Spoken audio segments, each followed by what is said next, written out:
The fourth episode of Core 3 of Bleach, Thousand Blood War, is finally out, and if you invested in Uryu Ishida stock, then this week is the week that your investment has paid off, as we got a truly cinematic battle between Ichigo and Uryu, as well as Squad Kurosaki versus Yhwach's elite royal guards, the schustzstaffel, and the results of Ukitaki's sacrifice. So let's dive into episode 4 of Bleach, Thousand Year Blood War Part 3, The Betrayer. The episode picks up where we left off last time. Captain Ukitake has completed the Kamikake ritual and is now the right arm of the Soul King, acting as the sole thing stopping Yhwach from collapsing the worlds.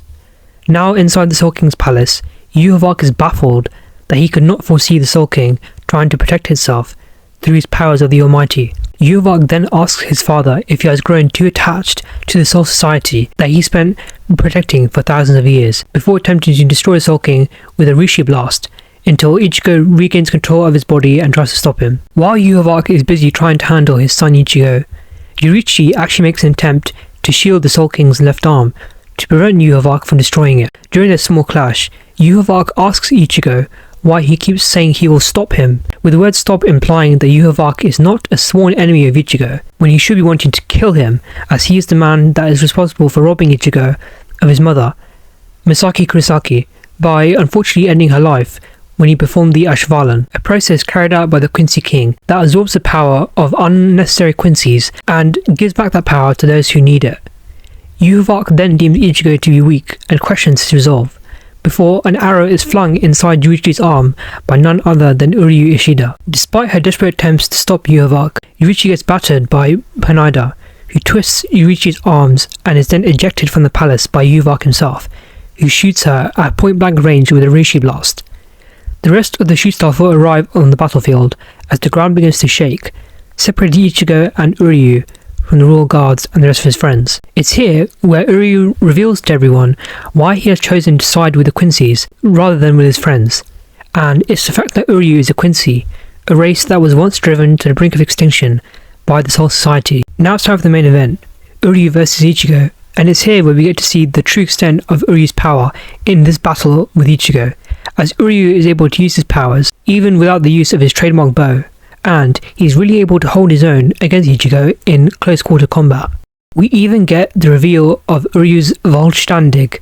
his holy form that allows him to shoot a horde of piercing reishi arrows at Ichigo. This holy form looks awesome and even comes complete with the bells that can also be heard when Yhwach performed the Ashvalan in Core 2. Elsewhere, we also get some scenes with the rest of Squad Kurosaki versus the schustzstaffel, with Orihime coming in clutch,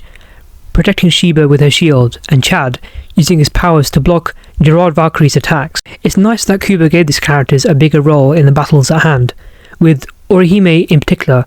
proving herself to be very useful in this fight as she protects her teammates. However, unfortunately it does end in futility, as Gerard is easily able to overpower both Chad and Orihime, knocking them both back, whilst Uryu continues his battle with Ichigo, easily blocking his Getsuga Jujisho with his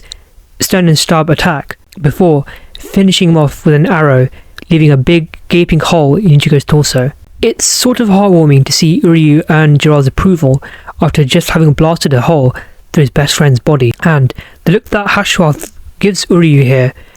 I just can't help but think that it's foreshadowing a clash between these two. The episode ends with a final nail in the Soul Reaper's coffin as Yhwach destroys Mimihagi, rendering Ukitaki's heroic sacrifice in vain, before swinging his sword and destroying the Soul King's shell, then proceeds to absorb him. We also get a tease of Yhwach's form after his fusion with the Soul King, here at the very end, before the poem to cap off the episode, this time from the perspective of Aizen Sosuke.